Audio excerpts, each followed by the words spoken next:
Yeah. Okay, I'm testing this. Hello. This is Donna Pangilinan-Simpao, Donna for short.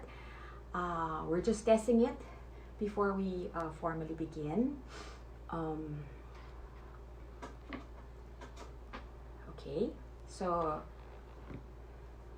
I hope it's clear. Maayos naman po ang boses. So could you just make a comment if there's any problem? So before we start, we can fix the setup. Can you look at the site now? If naglo-load, yeah. Because this is like we had to set up. Scroll.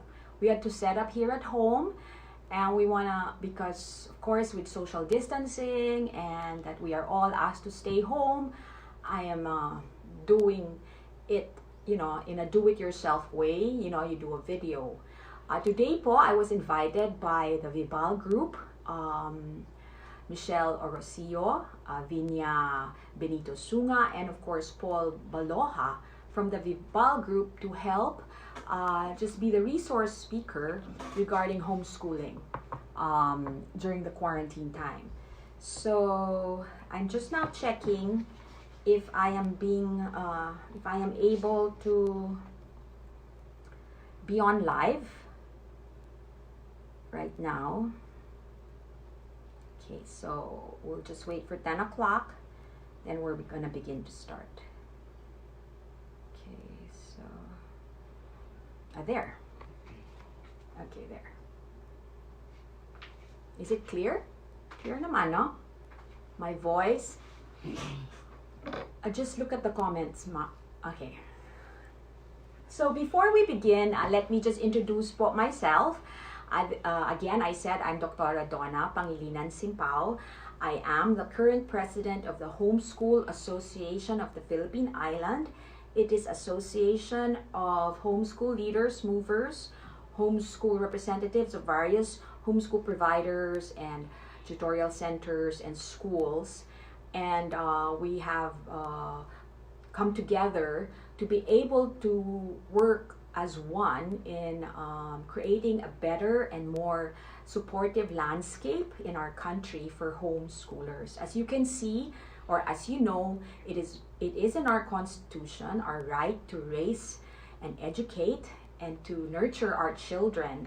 And within that provision or that statement in our Constitution of 1987, it opens the door or opens the right and of every Filipino family or Filipino parent to homeschool their children.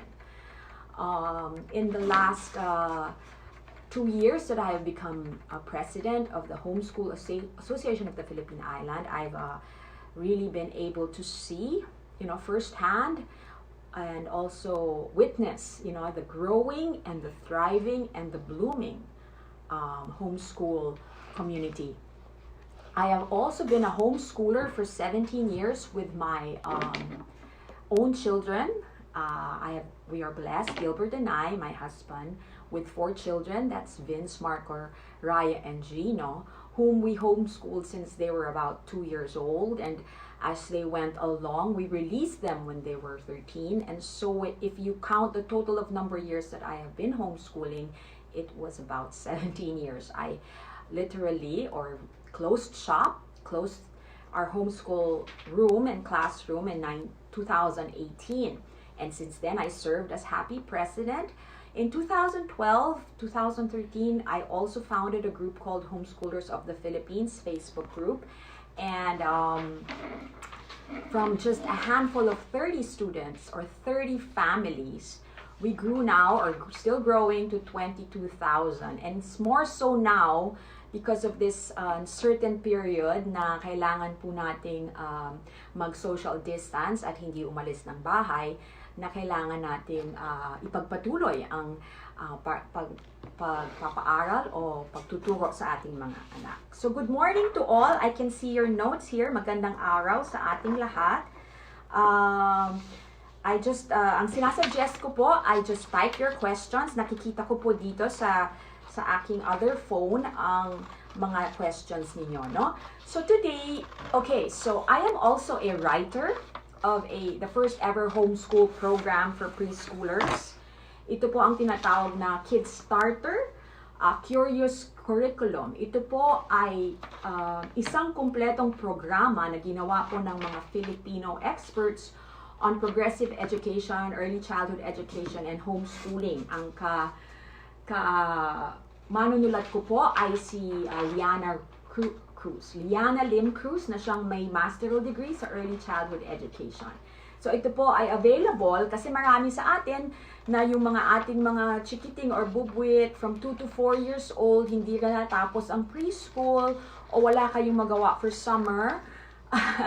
At marami po ditong activities na hindi po kinakailangan ng gamit mula sa bookstore. At pwede niyo siya pong mahanap sa kidstarter.ph. Author din po ako noon dahil sa aking pag-o-observe sa homeschool community ay nangangailangan po tayo ng mga locally contextualized, culturally sensitive na mga materials para po mas akma ang ating mga ginagamit na curriculum, no? So, mag-umpisa na po tayo, no? So, inimbitahan po ako ng Vival Group and I am privileged to do this. And ang dami ko rin pong nakikitang mga post, mga sharing, mga questions. Lalong-lalo na po doon sa mga naatasan o biglaang nakita nila ang sarili nila na kailangan nilang mag-homeschool sa bahay. Marahil ito yung mga hindi natapos yung school year. Kasi, di ba, March pa lang, yung March 5, March 7, nagkakagulo na ng konti. So, malamang marami either nagtapos ng maaga, yung minas promote na lang lahat, or yung mga lalo na yung nag-umpisa ng Agosto, hindi pa tapos ang kanilang school year. Nag-survey po ako sa iba't ibang mga parents.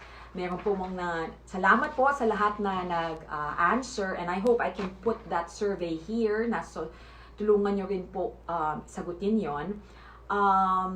I just, would like to help, no? In a way to gather the information, no? Yung iba't ibang setups nating lahat, yung lalong-lalo na po yung hindi nakaplano, hindi nakaprepare, na sila pala ang magiging guro or sila pala ang magiging facilitator of learning. So, sinabi sa akin po ni Vinya of the Vibal Group that the audience today po is gonna be a mixed group.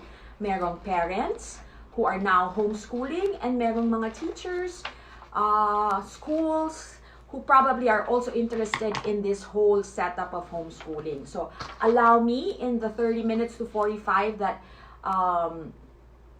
is given to me. Sabi nga ni Sir Paul, pwede mag-extend for question and answer, no? So, let me just see. Nakikita niyo po ba ito? Ang aking, nakikita ba nila to? Okay, so, okay. Is it running, Mares? It's okay? Yeah. So, I just need to take a break, okay? I'll take a break for 1 minute just to check because I cannot seem to see the reaction of our parang nag-hold. Dita? Oh. Okay, let me just check, ha?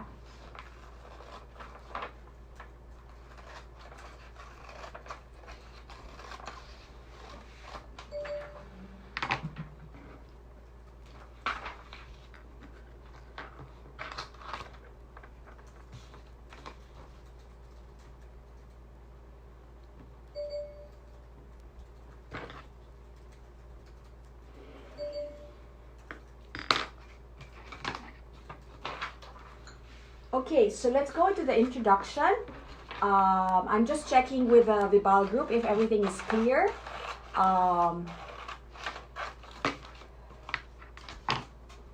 Okay, so there. First of all, introduction. I already introduced myself, and of course, my waiver is I am part of Happy. I'm a homeschooler of 17 years, and I am an author of a book, and I'm also a medical doctor, a graduate of UP College of Medicine, 98. So the general definition and the current setup of homeschooling in the Philippines, for those who have been homeschooling for the past 20 years, I would say, because of my own personal observation and immersion in the community, it is a parent-led form of education. It is a parent-driven, or sometimes they call it when parents take charge in allowing the children to have a joyful journey of learning, no? So, ibig sabihin, ang namumuno ay ang magulang. Madalas, ang nagtuturo ay isa sa magulang. Malamang yung isang, yung sa mag-asawa or mag-partner, yung isa nagtatrabaho para magkaroon ng income, at yung isa, instead of nalalagay sa tuition, ang gastusin ay pinipili na lang nilang nasa bahay sila para magturo. Okay? General definition nga is hindi po to center, hindi po ito approach na sasabihin mo katulad ng Waldorf or Progressive or Montessori na pupunta ka sa isang center at tatanungin mo, ano po ang approach ng inyong pagtuturo? Kayo ba ay traditional? Kayo ba ay progressive? Kayo ba ay, a science school? Hindi po yon. Kasi marami pong nagtatanong ganun eh. Saan po bang homeschool ko pwede ipasok ang anak ko? Saan po bang homeschool center ang malapit sa amin? When you talk about homeschooling, it's really the classroom or learning. Most of the time happens at home but not limited to it. And ang pinaka-overseer or facilitator of learning is the parent or one of the parents. Okay, there are setups na iba na nagko-co-op ang mga magulang. So, iba't ibang magulang nagsishare ng mga pagtuturo. O minsan, kapag talagang higher na ang level ng tinuturo, humihingi o naghahanap na tayo ng tutor. Like ako, hindi naman ako pwede magturo ng swimming, no? Hindi ako pwede magturo ng yung kung gusto ng anak ko ng more in-depth ng watercolor or acrylic painting or arts, no? Hindi naman ako pwede, no? Kung let's say nahiligan ng anak ninyo ang basketball, hindi ko naman pwede ituro yon. So may mga times po na homeschoolers have to tap coaches, tutors, and other outsourced, whether be online or in a physical setup, para po yung pagtuturo ay mas ma-share sa iba. Okay? Hindi po to magiging basic homeschool seminar kasi yun po ay talagang 4-5 oras. Kaya po hindi po yung mga very brief in overview, no? So, ang setup po natin ay karamihan po sa Pilipinas, I think, I would say roughly 25 to 30,000. Roughly, hindi po namin kasi makuha ang numbers kasi marami rin pong nag-i-independent homeschooling. So, meron tayong homeschool provider-based homeschooling. Yung pong merong kaakibat yung pamilya na homeschool provider. It is another institution usually associated with a physical school that offers homeschool services. Or they have a permit from the DepEd to offer homeschool programs. Ang mga example po nito ay ang Homeschool Global that carries the Master's Academy and the Victory Christian International School Homeschool Program. Meron tayo yung Peniel Christian Academy, School of Tomorrow, Catholic Filipino Academy, Kids World Integrated, Kairos, Preschool. At dumadami na po ang mga other providers. Meron tayo dito sa Cavite na International British School na academy that also provides homeschooling services, no? So ito pong mga schools na minention ko, sila po ay accredited by the DepEd. However, meron naman pong centers that pinapakita naman na they only have international accreditation, and nasa sa parents na yon kung yun ang gusto nilang kunin, depende po sa requirements na gusto nilang makuha or criteria na gusto nilang ma-reach after they homeschool. Yun po yung setup na you enroll. So, when you enroll, may kasamang tuition, di ba? May kasamang costs yan. The other setup would be independent. These are independent homeschoolers, and the definition of is independent is very wide. The spectrum of independence is very vast. But normally, usually, these are the parents or families who would like more freedom, who would like more parang allowance and not much restriction in terms of requirement and scheduling.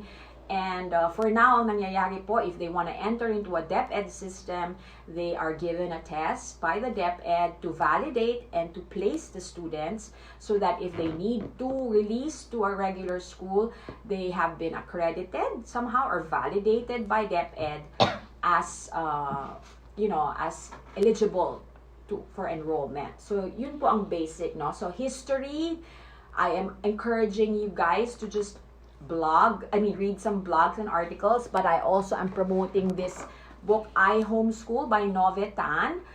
It is available in ihomeschool.ph and in also I Homeschool Facebook. Hanapin niyo po yung I Homeschool. This is a very good friend of mine. Is How to Homeschool Without Losing Your Mind. And it talks about the history of homeschooling in the Philippines. Legal basis, nasabi ko na ho yun. If you need to know pros and cons of doing homeschooling for the long haul or as a commitment, you can always go to pros and cons of homeschooling in the Google, or you go to the happy.ph. That's happy.ph, which is our website for Homeschool Association of the Philippine Islands, that has a whole list of frequently asked questions, and kasama po doon ang legal basis, pros and cons, sino ang nagtuturo, etc., etc. Okay, so ayun po, nakita natin to lahat. And then, yun na po. From the results of the simple survey from parents, kasi po, ang audience natin ngayon are those who are going to homeschool or those who are homeschool for a longer term, or those who are just homeschooling because of the quarantine. So dun sa survey po na nilabas ko, which is not very many yung aking sample size, is what are the positive and negative, no? So from what I've, roughly read, let's start with the positive para masaya, no? So yung mga hindi naman nating sasabihin na pilitan, pero I guess walang choice, di ba? School stopped, then the school started contacting the families and gave homework, iba-ibang way. Ang top po, I think, of the methodology is email-based homework, wherein mga online tutorials or online sources, videos are shared, and may mga tasks, no? Seemingly, I don't think in terms of infrastructure siguro or the capacity of their broadband or something, hindi po lahat ng schools have been able to successfully do online school during school hours. Yung po yung may teacher, Zoom call, tas yung kanyang students are all online. I didn't see that in the survey. Only maybe one, no, na the school is able to do online classes na real time, the way the school hours would be. My children have been able to still continue their homeschooling. However, tinanong ko sila at sinabi nila talaga na okay, initially exciting or parang wow, something new, you're in your pajamas, hindi ka kailangan gumising na maaga. Pero I think they're beginning to feel na sabi ng isa, it causes a lot of distraction kasi ang dami mong nasa bahay ka, so hindi ka nakafocus sa school. May nagsabi naman na this is the online school, yung nandun sila sa laptop nila nakikinig sa teacher. Marami ding students na siguro if hindi maganda yung kanilang wifi, nahihirapan na sumali sa discussions, and bitin sila. I guess that's part of the social interaction, yung face-to-face meeting, yung having really a professor with you, and the fun of the students being relaxed and not all on a screen. So, so the tendency to be distracted, the lack of the connection and the friendship, so nami-miss nila yung friends nila. And yung technology issue na if magka-problema yung teacher, hindi na matutuloy ang class, or all the other kids na walang magandang wifi, hindi maka-log. So, positive, however, of those na nakikita ko is very beautiful po, yung parents are getting to know their children. Kumbaga, they're saying na ngayon ko lang to natanong sa kanya, ngayon lang namin to ginawa. So, mas nakikilala ko siya, nakikilala ko rin yung sarili ko. Another positive would be, there is more time to focus on other things, lalo na kung hindi strict ang binigay na homework, no? So, the positives na nakita ko dun sa survey is the bonding that the parents are having, that they see some strengths in their children, na motivated to learn, na hindi nila kailangan bantayan. The positive is also yung getting to know each other. The positive also of being safe, protected, and at least there's no risk, minimal risk on the transmission of COVID, And then yung And for some reason, favorite po ng ating parents at home are those that are considered more relaxed forms like art, sewing, cooking, baking, play, no? So ito, nag-enjoy ang ating mga homeschool teachers during the quarantine when it's something to do with arts and more hands-on and creative material versus lecture-based, read, and then answer and worksheets. Marami po rin nag-complain na nakakapagod daw ho ang worksheets na binibigay ng teachers at minsan wala pa daw yung answer key. So, there was a balance, no? There were positives but there were also negatives. The negatives naman is that hindi niya alam anong gagawin dun sa pinadala ng teacher. Nako-confuse siya kung anong uunahin. 4 ang anak niya, kailangan niyang mag-chores pa, maglaba, magkusina and everything. So, paano niya gagawin yun? At yung mga anak niya hindi pa independent learners, no? So, yun din yung parang difficulty ng sitwasyon ngayon sa ibang parents who do not have kasambahays, na kailangan pati pa yung kanilang housework has to be incorporated as in education. I mean, baliktad. You know, the education has to be incorporated dun sa ginagawa niya araw-araw na dati niyang ginagawa at wala siyang oras to finish everything. Although po, in my observation, and homeschoolers who have no kasambahays, who even have a online virtual job, are able to homeschool because of a lot of techniques. And that's another topic altogether. But what I would notice is gagamit sila ng technology, ifo-focus muna nila ang character para mas madaling, bigyan ng, motivated ang children to learn and merong concept of obedience to authority. And meron silang schedule and routine. So, in that survey, I did notice nga that parents feel they lack the guidelines. Some parents feel na ang daming pinapagawa. There was a report before all of this came, in the last maybe 2 weeks ago, that there are some schools nga that the parents ended up up until 1 a.m. to finish some of the work. So parang nahirapan sila doon na paano naman gagawin yon. Okay, let me just see if you can hear. Okay, and the questions. Sige, tingnan natin. Okay, so let's now go to suggestions muna natin sa teachers. Okay? So these are the teachers who are, kasi na-notice ko na meron pong sinasabi dun sa survey na marami naman daw hong nag-i-email na teachers. Maraming nag-messenger. Meron iba, they use a certain Google Hangouts managed back or Schoology. May mga ganon, no? And so, I am thinking, syempre, I am trying to understand. Yun po ang pinaka-importante sa atin sa panahon na ganito, no? Hindi tayo magtututuro ng kung sinong mali, ano ba to, gano'n. Una, uumpisahan natin, seek to understand. Intindihin mo natin ang sitwasyon, no? Kasi, hindi naman tayo prepared for this, di ba? Hindi naman prepared yung school system to absorb something like a distance education or learning. So, I think kailangan natin ng understanding, kailangan natin na mag-cooperate at ang goal is sana maging win-win ito, no? So, I think this is my suggestion for the teachers. I am not a teacher by profession. I think I would say I am a teacher by genetics because my mom and my dad are really also are gifted teachers. And I think I would say I am a teacher by experience. I learned through the 18 or 17 years that I have taught my children, and I consumed a lot of books on education. Basa lang ng basa. But I do give respect, of course, to those who are licensed and those who have been training, and so we just keep an open mind, no? So I am here coming from the survey that I had done and the conversations I get with those who had to homeschool during the quarantine. And I just put it in a simple acronym, which is learning. So, very basic lang po. So, I think for teachers who are still, the school year is still running, the school has not said, tapos na, move up na lahat. Or yung na ngayon, nag-send out pa ng homework, nag-engage, no?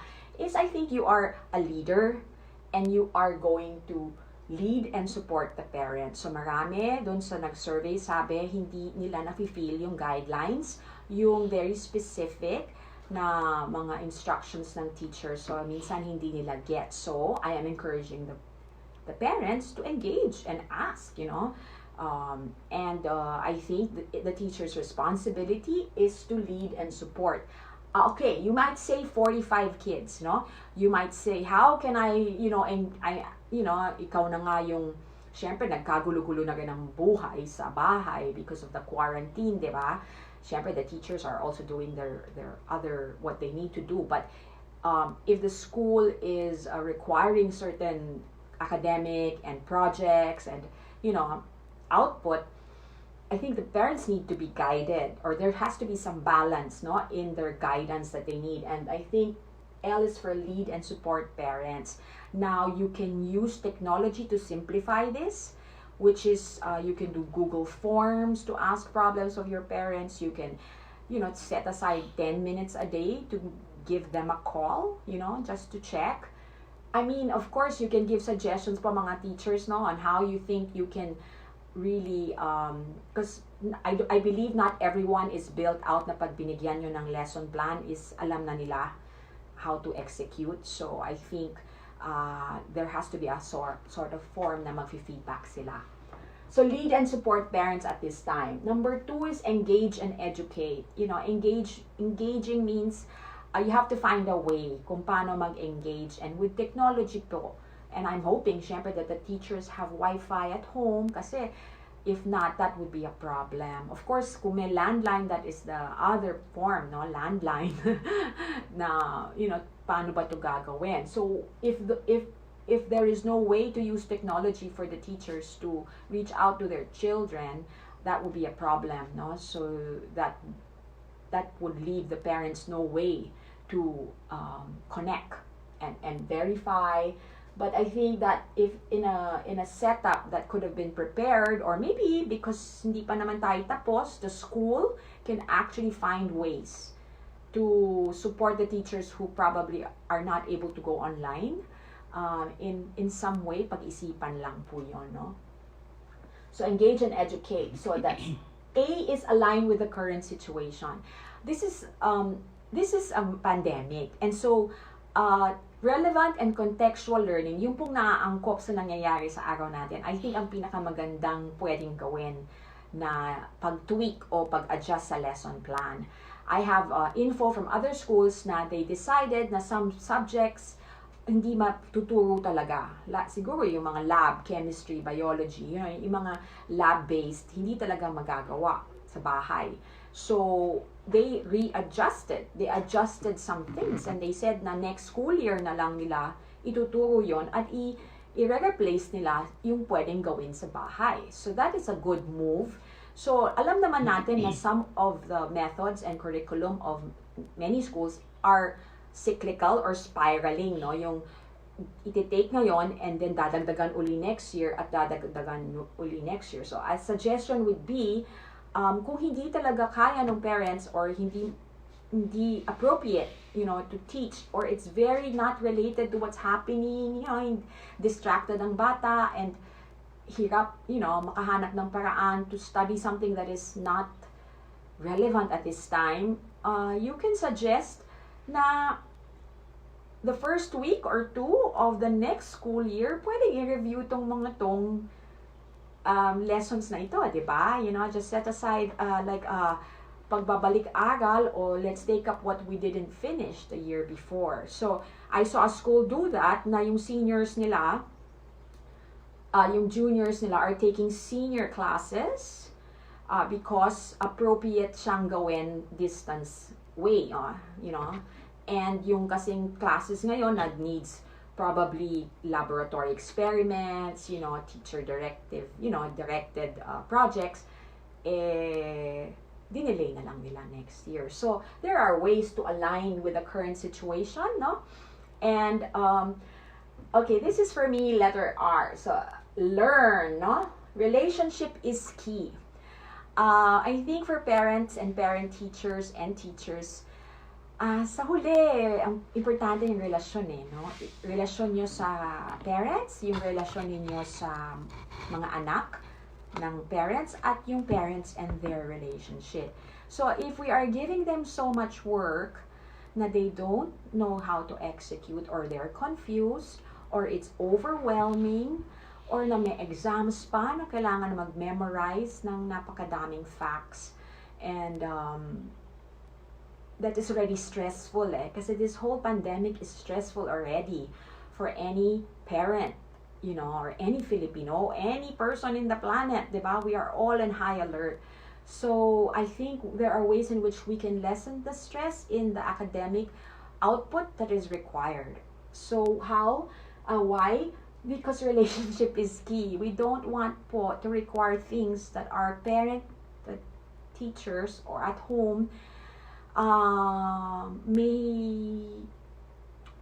you know, baka magkaroon ng gusot sa kanilang relasyon sa mga anak nila kasi nasa stress sila, hindi nila alam gagawin, 4 ang anak, iba-iba yung level. So, I think we have to find a balance for also, yun, na when this is all over, intact at mas malalim pa ho ang relasyon ng ating mga magulang sa kanilang mga anak, ang ating mga magulang sa mga parent, sa mga teachers. Para po, hindi dahil sa kagustuhang maka-reach ng academic criteria or academic output, ay baka naman nabubuksan yung oportunidad na magkaroon ng kaguluhan sa bahay. And yun ang nakikita kong some reactions of parents na nasistress silang dahil sa dami ng anak nila o sa hirap ng pinapagawa. Ay hindi ko po linalahat ang teachers ha. These are just coming from the survey which I needed to use as the basis for this lesson.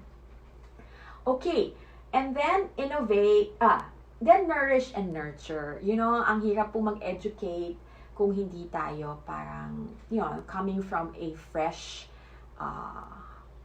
mindset and spirit. So, I think mga teachers, if you are still engaging with your parents, self-care po sa inyo, maghanap po kayo ng ways mag-distress then so you can be a nourishing and nurturing leader or guide po sa ating mga parents. Okay?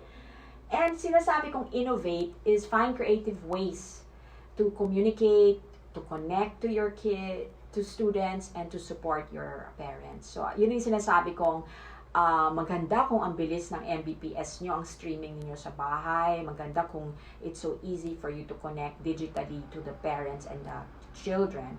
Pero kung hindi, you know, connect po to your superior, superintendent, principal, and say, how do we do this? Paano ba natin masusuporta? Wala akong wifi sa bahay, no? Dati kasi, most of the time, pupunta tayo sa Starbucks, punta tayo sa mga internet cafes, pero yun na nga. So I think we need to innovate and give feedback to your principal regarding the feedback of your parents, no?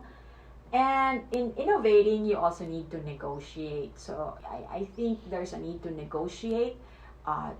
Teachers negotiate with the parents, negotiate with the principal, negotiate with your subject heads, you know, on paano ba natin to gagawin para hindi naman sobrang ma-stress ang parents sa bahay. Okay? And of course, guide. So, this is my suggestion sa ating teachers who are still engaging dahil hindi pa po tapos ang kanilang school year. Lead and support our parents, engage and educate them, align with the current situation or align and adjust po. And always remember, relationship is key. No? Sana po mas maganda ang relasyon ng mga magulang sa mga anak nila as a result of the quarantine at hindi po na-stress ng todo dahil sa academic requirements. Nourish and nurture. You know, take care of yourself first, you know, so that you can also lead others. Innovate. Mag-isip po tayo ng iba't ibang paraan and negotiate para po mas ma-adjust natin ang requirements and always guide our parents. Okay, so yun po ang ating tips or suggestions for the teachers. Ano naman po ang tips for the parents? Okay, we're almost done. Facilitate. Okay, the new word po ngayon in the, you know, academe or in global definition of teaching is facilitate learning. Yung tayo po, lumaki tayo, yung mga, you know, nag-graduate na ng college or something. Lumaki tayo sa paniniwala na mga ano tayo, mga blanco o empty tayo nung pinanganak at ang edukasyon ang siyang naglalagay ng impormasyon, ng skills, ng karunungan, kaalaman, no? Pero nagbago na po ang ating sistema because of the information overload, information access, and availability. Lahat po ng minememorize natin noon, nung tayo'y bata, ay lahat ay makukuha na sa isang tuldok, sa isang ng iyong daliri. Birthplace of Rizal, check. Who's the first president of the Philippines? Check. Diba? Ang dali-dali nang makuha lahat. Ang pinaka-importante ngayon daw, according to most of the teachers or mga academe and consultants, is ano pong gagawin ng ating mga anak dun sa alam nila? How will they use what they know or what they get from in the internet to be able to create a better world, to find their purpose in life, to serve humankind? So ano po yung gagawin nila dun sa information? So, learning no longer is just a passing of information or a passing of a skill. It is not like parang ito, memorize mo. Ito ang dapat mong malaman. Hindi na po ganun eh. It's more of facilitation because children are wired to learn. Children raised well are supposed to be motivated to learn, and teachers are there just to pave the way, point them to the right sources, point them to the right directions in their quest or in their path to carve out their journey for learning. So, ang ginamit ko po, suggestions for parents is facilitate. Number 1, F. Fix and organize. I think if there is anything that is very useful is, kailangan po may area po kayo na maayos para po mag-homeschool. May area po kayo ng kwarto na alam ng kids is dito ako mag-aaral at doon ako mag-relax, you know. I mean, of course, may kalimitan po tayo dyan, depende sa size ng ating bahay, pero marami po na mga 2-bedroom, 1-bedroom, ang ginagamit yung kusina, no? Or minsan, pag may balkonahe, ganon, no? So, nag-i-innovate din sila. But I think importante is fix and organize. Just make sure that there is organization at home, there is some level of order in terms of materials, supplies, yung kung saan sila nag-aaral, no? Para po conducive for learning. A is accept the situation. Huwag na nating labanan. The unknown is there. Hindi natin alam kung talagang hanggang April 14 or hanggang April 30. So, hindi na natin dapat labanan. Tanggapin na lang natin that this is what we have and this is what we all have. And so, we will just accept, you know, huwag na nating labanan. I guess for others, for me, facilitate, you fix, you accept, and as always, character and relationship first. This is already po the best time that you can focus on that. Kasi laging sinasabi ng mga magulang na yung mga anak ay nasa school, na parang I never have time to talk to him about it. Wala kaming oras kasi, you know, hindi ko siya makompronta, hindi namin mapag-usapan yung problema, hindi namin. So, laging merong dahilan na hindi matumbok. You know, if there are issues in your children regarding character, regarding discipline, regarding bad habits, I think this is the best time to really set aside, not just for them, but for you also, which is a tip I always is be open to your children about your own faults, not in detail that will make them not trust you or will make them parang lose their respect, but just saying that mommy or daddy nagkakamali din, you know, I also have bad habits, but let's work together, you know. And like I said, make it a goal at the end of the quarantine that you have a better relationship with your children. So when you see that the relationship is already very sour because of the academics or the homeschooling that's happening, na may push and pull, merong reward and punishment, merong constant bickering and, you know, irritations, nako, I think you guys need to reset. You need to reset because at the end of this quarantine, your goal must be, at least, I hope, is that you have a deeper relationship. And I think that you had a time to really focus on the character. What's important, I think, is that I've been seeing, or what is noteworthy to mention is I have seen a lot of families have gone back to praying together, have gone back to discussing after dinner, kasi wala nga namang pupuntahan, di ba?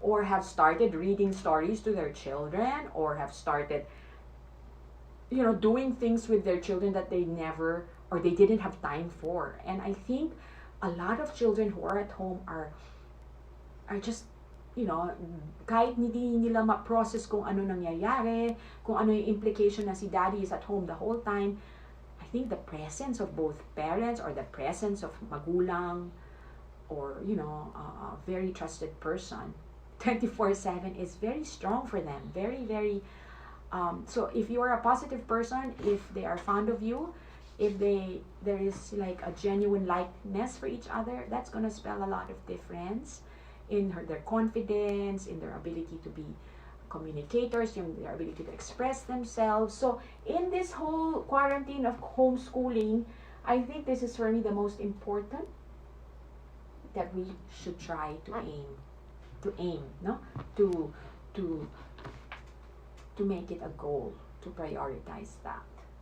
So accept the situation, character and relationship first, and they are key.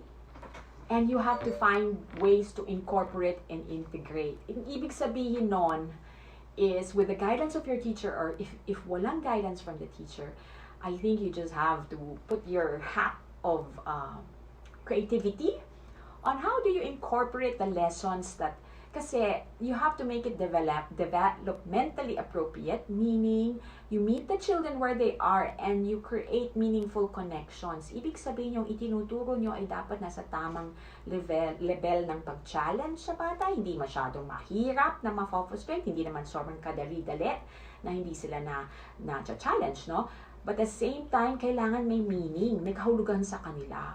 So instead of, let's say, ang binibilang nilang percentage ay hindi, kunyari sa math, hindi konektado or hindi nila mag-gets, but hindi nila lang gamitin dun sa pang-araw-araw na nangyayari. It could be about COVID-19 na hindi naman sila masistress, no?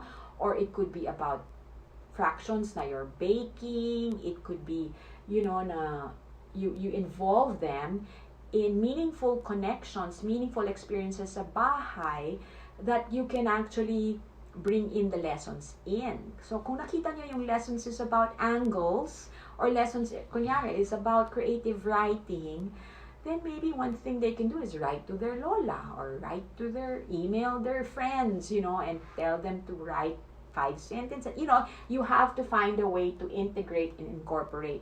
Then if you have 4 children, kunyari, one of the ways you can do it is multi-level teaching. Kung ano po yung mga mukhang pareho, yung mukha namang konektado, pwede niyong pagsabayin ng pagturo, pero iba lang yung output ng bawat bata. Di ba? So, tingnan nyo kung merong mga subjects yung mga anak niyo na mukhang pwede niyong tulungan silang turuin sa kanila ng sabay-sabay, na minsan naman pagka na-over na yung bata, magsa-stop na lang siya, no? Pero that's what I do with the 4 kids when we were teaching them sabay-sabay, is nagbo-multi-level teaching ako. Hinahanap ko po across subjects and across levels kung anong pwedeng pagsamahin, anong pwedeng, tapos yung basic talking and conversation is done with the 4, and then I tell the other older kids, you research further on this, ito, look at this site, ikaw, you read more on this. And then the other kids are simpler, maybe, sige, you create muna a cartoon or a drawing about it. So, you try to make it at their level, yung kanilang project. And then, I also incorporate and integrate regarding what you can do, which is going to be about take action. So, facilitate means you fix and accept what's happening, you prioritize character, you incorporate and integrate, and then lobby with co-parents. Let's say all the parents have the same complaints or concerns, that you're still part of the same grade level, meron kayong parent association or Viber group, then go lobby with them to the school or the authorities. Kung talaga namang it's very irrelevant ang material, or very taas ng requirements, or it's very stressful, or hindi nyo maintindihan, come together, lobby together, because you have strength in numbers. Interest-led, facilitate. Interest-led is one of the ways in which the best ways a child can learn is if they're interested in it. So, pwede nyo tanongin sa mga anak niyo na, o sige, may time tayo. Ano ba yung top 2 na gusto mo talagang pag-aralan o gusto mo matuto, kung kaya natin through YouTube tutorial or kung kaya natin mag-do-it-yourself sa gusto mong pag-aralan, ano ba yon? And you'll be surprised that they might really share about what they really want to know more about, and you can also make time for that. And take action. Lahat po tayo, I always say in my posts, may magagawa. So whether it be making masks, making letters to our frontliners, cooking food for our frontliners with safety, and making all of these mga shields, masks, pulling together donations, you can challenge your kids, especially the older ones nga, o maghanap kayo ng project na gusto nyong gawin para matulungan ng ating bayan, gumawa ka ng infographic in Filipino, or gumawa ka ng infographic on a certain topic that will help, another person. So take action. In other words, also involve them in projects that will help others during this time of the pandemic. And in your homeschooling sessions, mutual admiration club po dapat. Affirm each other.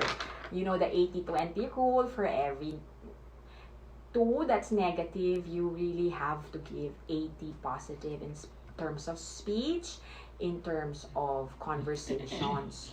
So, accept the situation, character relationship first, incorporate and integrate, lobby with co-parents if you need, force or at least support. Interest-led, ano ba yung gusto nilang pag-aralan na gusto mo silang tulungan? Take action with a lot of affirming words, positive words. Talk and communicate. Ask your children, kamusta na kayo? How do you set this up? What are your feelings? You also share, I miss my friends. I miss doing the normal things, and then you also try to get to know them through that. Wag po lahat academic, wag po lahat school work. Also talk to them. And of course, it may be hard to do, but I think if you make some of the adjustments, and if the school gives you more allowance, you can really also enjoy this time with your children, because I would believe that this time would never ever happen again. Pandemics only happen in one generation, or like they said, the Spanish flu was in 1912, so they say milk this for what it can give in terms of the bonding and the time together. So just a review po, these are the things that we will post in the Vibal group, now just to see how can you adjust so that you can fix your environment, you can accept the situation better and be a positive person. You will deal with your own character issues and be willing to change, be humble enough, to learn from your children on what you can change, but also think of what ways you can do to help them with their own character issues, with their own bad habits. Incorporate and integrate the lessons if you can find ways to make it interesting and make it cohesive, or your multi-level teaching. Lobby with co-parents if you really are having a problem and other parents are having a problem too. Isipin nyo yung mga interest ng mga bata ninyo, interest-led. Take action to support our government, our health workers, our sick kababayans. Always affirm each other. 80-20, positive muna bago negative, or pag nag-negative talk kayo, bigyan nyo ng positive after.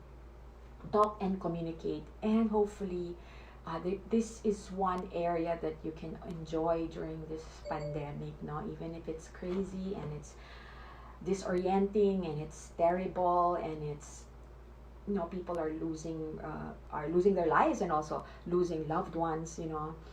There is a part in that, in the family. I can see that there is also reconnection, there's also rebonding of families. So yun, I hope nakatulong po yon from my own experiences and my own readings and my own consultation with other homeschoolers. Ang resources ko po, as I spoke with you, is happy.ph. You can see a lot of info there. kidstarter.ph kung preschoolers po kayo that you need a program for preschoolers. I have a blog called homeschool.ph. It's homeschoolph.ph if you want to see creative ideas on projects, on social action work, on creativity and art. Marami po doon. And of course, our Facebook page. Join us if you really want to homeschool. Homeschoolers of the Philippines. And again, if you want a preschool program for your mga 2 to 4 years old or kahit 5 years old na nagsa-summer class na, this is really a wealth of resource, locally produced. I co-wrote it with Liana Lim Cruz. It's the first ever complete Filipino preschool homeschool guide that you can use for an entire year or even stretch it to a year and a half. And of course, the iHomeschool. This is from Novitan. It's 750 pesos in her website, and this is 3.5 because if you see, all of the material is made with high quality color, high quality materials for the games, the projects, the messy play, the puppets, puzzles, 3D, and a lot of parang game boards that you can do. It's really a nice material and it's very high quality. And I would say this is your ECE handbook, Early Childhood Education Handbook, with all of the topics. Sana nga po may nagawa na rin kaming kinder, grade 1, para, nandun na lahat. But of course, mas maraming disciplines at mas maraming, output na po kasi in the higher levels, kaya hindi po pwedeng ganito ka simple lang 2 libro. So if you have any questions, we've done 53 minutes of talk. And let me see. Okay, I'm going now to shut this off so that I can see your questions. Okay, I think we're gonna end in 10 minutes. Okay, can I just take a quick break? Okay, I mean break in a sense na I will just go to your site. Okay, sino po ang nagkakape? Yan. Kape muna tayo. Okay, if you have questions, you can now put it there in the comments.